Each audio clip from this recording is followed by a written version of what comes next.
Assalamualaikum warahmatullahi wabarakatuh.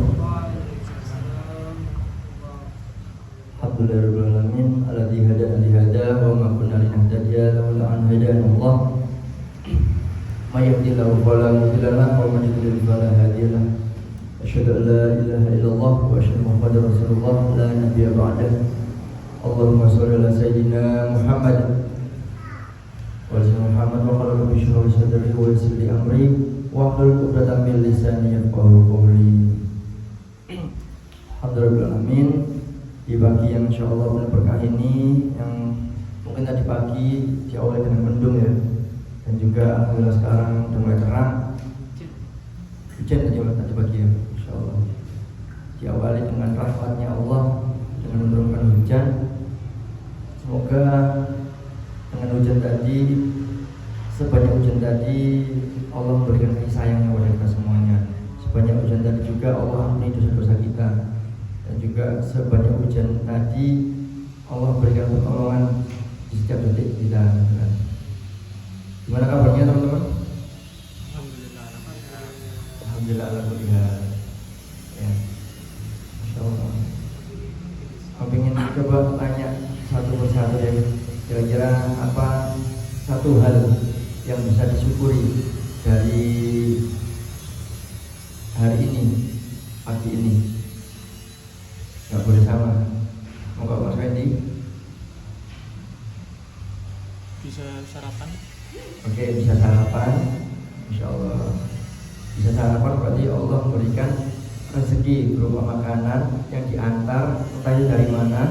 Ada yang dari Jawa Tengah mungkin, atau dari luar Jawa mungkin.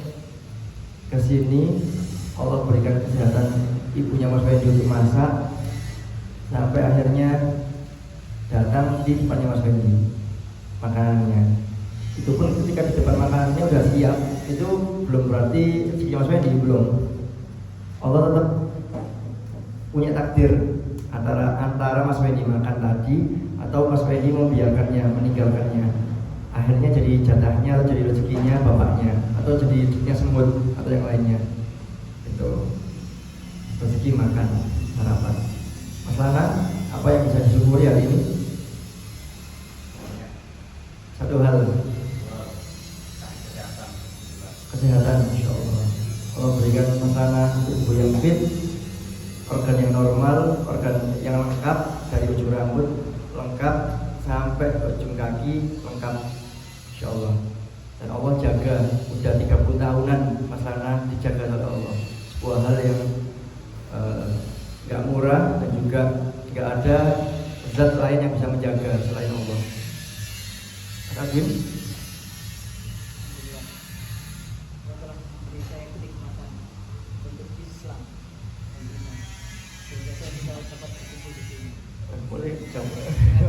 Sehat Dalam keadaan Islam teman-teman, insya Allah. Karena pada dasarnya hati ini tuh fitrahnya adalah fitrah yang suci, fitrahnya Islam. Barang siapa yang sudah menemukan keislamannya ini, sebuah nikmat yang besar. Hati bisa cenderung untuk guyup, cenderung untuk tenang dan lain-lain karena Islam. Dan beruntungnya Mas Azwin dilahirkan dan ditumbuhkan, berkembang sampai sekarang di keluarga yang Islam, gitu kan, insya Allah. Pak Nurul, apa yang dinikmati atau apa yang disyukuri hari ini?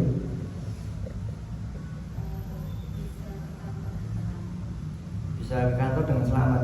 Oke, masya Allah. Karena gak ada jaminan Pak Nurul rumahnya dari veteran ke sini selamat, gak ada jaminan. Bisa aja di depan rumah udah bisa banyak bocor ataupun tubruk apa. Tapi Allah selamatkan mulai dari depan rumah sampai ke dalam kantor dalam keadaan sehat walafiat, insya Allah selamat, gitu kan. Karena bisa aja kalau Allah takdirkan, dan Allah bisa aja kalau ngelakuin banyak hal di hidup kita kalau Allah mau, gitu kan. Terakhir Mas Agus, Sama istri. bisa punya istri, masya Allah. Bisa meluk, bisa izin, masya Allah, itu sebuah nikmat yang luar biasa. Karena siapa yang menyentuh istrinya, memandang istrinya, itu aja dapat pahala, gitu kan. Jadi Mas Agus memproduksi pahala terus setiap pagi. Gak tukaran. Semoga Allah berikan keistiqomahan dan juga keberkahan di keluarganya Mas Agus dan keluarganya teman-teman semuanya. Ya, kira-kira pertanyaan selanjutnya adalah kira-kira siapa yang ngasih banyak nikmat tadi? Mulai dari keselamatan, kesehatan, sarapan, Islam. Jadi yang ngasih siapa? Allah. Nah, kita mungkin udah tahu dan sadar bahwasanya semuanya yang ngasih itu Allah, gitu kan? Tapi siapa sih Allah itu? Jangan-jangan kita belum kenal Allah itu siapa? Siapa itu Allah?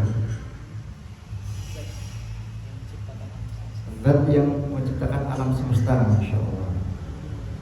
Karena pada dasarnya kalau kita nggak kenal sama Allah, tak kenal maka tak sayang. Nggak mungkin ada orang yang sayang kepada orang yang nggak kenal.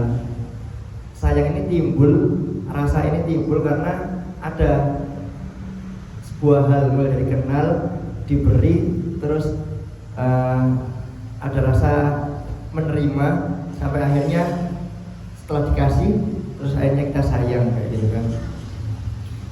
Nah, kalau kita nggak kenal, maka mungkin selama ini ibadah kita ini cuma kewajiban aja.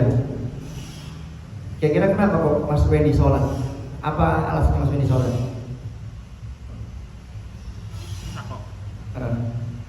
Beribadah.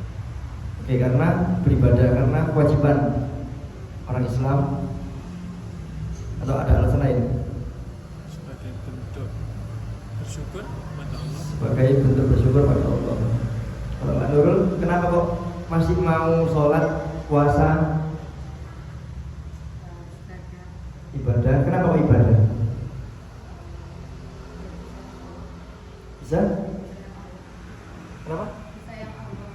Biar disayang Allah. Oke, biar disayang Allah. Terakhir Mas Azwin, kenapa kok Mas Azwin sampai sekarang masih sholat, masih baca Al-Quran? Kenapa kok baca Al-Quran? Karena kebutuhan. Karena kebutuhan. Untuk amal jariah kita. Masya Allah. Yang pertama tadi ada yang agar Mas Fendi tadi bersyukur. Yang kedua Mbak Nurul agar disayang Allah. Mas Azwin untuk kebutuhan agar kita punya amal bekal di akhirat. Tapi jarang dari kita menyadari bahwasanya ibadah ini adalah bentuk sayang kita, sayang balik kita kepada Allah SWT.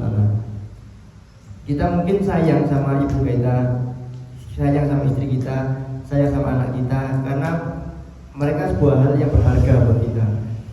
Karena mereka sudah melakukan banyak hal buat kita, mulai dari melahirkan kita, merawat kita, terus bisa perhatian sama kita, istri kita bisa melayani kita dan lain-lain, dan kita sayang kepada mereka.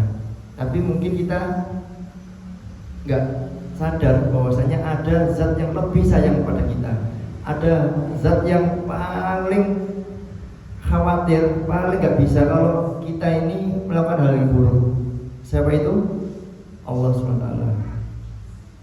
Banyakan kita ini sholat atau ibadah karena ingin disayangi, ingin mendapatkan pahala, ingin akhirat, ingin banyak hal. Atau kita juga pengen kita sedekah biar hidup kita berkah ataupun bisa kaya gitu. Tapi sudahkah kita melakukan ibadah tadi karena bentuk sayang kita pada Allah? Dan sayang tadi nggak mungkin bisa muncul kecuali kita udah mengenal Allah. Siapa Allah itu?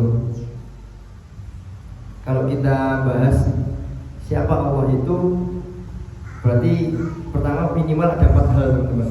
Yang pertama, kita harus tahu Allah ini adalah zat yang pencipta kita. Yang pertama, yang menciptakan kita ke bumi ini. Allah memberikan anugerah waktu, pikiran, tenaga semuanya ke kita karena Allah juga sayang pada kita. Itu yang pertama, kita harus paham tentang Allah. Allah yang maha kuat, Allah yang maha besar, Allah yang maha memberi rezeki. Oleh karena itu kita adalah makhluk yang lemah dan juga kita butuh pertolongannya Allah. Yang kedua adalah kita harus tahu tentang diri sendiri. Kita siapa ini? Kita ini siapa? Manusia. Oke, manusia, makhluknya Allah. Makhluk yang kayak gimana? Kalau Allah tadi maha kuat, kalau manusia lemah. Allah maha besar, maha kuasa, manusia kecil. Manusia ini terbatas banget, teman-teman. Manusia ini lalai, suka membangkang kalau di Al-Quran, suka dunia, suka pasangan dan lain-lain. Dan itu adalah sifat-sifat kita yang perlu kita sadari. Sehingga kita butuh zat yang lebih besar lagi daripada kita, yaitu Allah SWT. Yang ketiga, apa tujuan kita diciptakan? Yang ketiga adalah kita harus tahu bahwasanya kita diturunkan oleh Allah, dihadirkan Allah di alam semesta ini untuk beramal, untuk memakmurkan bumi ini, untuk mencari bekal sebanyak-banyaknya untuk akhirat nanti. Dan kita sadar yang keempat adalah tujuannya adalah hidup di dunia ini adalah untuk kembali ke akhirat, kembali ke Allah SWT. Sehingga teman-teman harus tahu 4 hal ini. Ketika kita tahu, sadar bahwasanya Allah ini adalah zat yang menciptakan kita dan kita akan kembali kepadanya, kita harus bukan lagi wajib, tapi sebuah kebutuhan untuk menyayangi balik Allah SWT. Sehingga sholat ini bukanlah sebuah kewajiban buat kita, tapi sebuah kebutuhan buat kita agar kita menunjukkan rasa sayang kita pada Allah SWT. Sholat ini wasilah atau fasilitas dari Allah untuk berkomunikasi sama Allah, membacakan langsung bertemu sama Allah, gitu kan, dengan sholat. Karena di sholat ini sholatlah seperti halnya kita melihat Allah. Kalau nggak bisa kita melihat Allah, Allah melihat kita, seolah-olah melihat kita kayak gitu, atau kita sebut ihsan. Nah, sehingga sholat ini sebuah kewajiban atau sebuah kebutuhan dari kita sendiri. Sehingga nggak ada yang namanya menunda-nunda sholat. Kita kenal Allah Tuhan kita. Ketika Allah memanggil, ya siapa lagi, nggak ada urusan lain di dunia ini yang lebih penting daripada seruannya Allah SWT. Semoga yang sedikit itu tadi, insya Allah bisa bermanfaat buat kita sendiri dan juga untuk keluarga kita semuanya. Kita perlu sadar bahwasanya kita ini diciptakan oleh Allah Sang Pencipta, dan kita perlu mengenal Allah yang maha baik, Allah yang maha kuasa, dan Allah gak mungkin mendolimi hambanya. Sehingga kita harus positive thinking terus sama Allah, apapun takdirnya. Sekian dari saya, mohon maaf jika ada kurangnya. Wallahul muwaffiq ila aqwamit thoriq. Wassalamualaikum warahmatullahi wabarakatuh.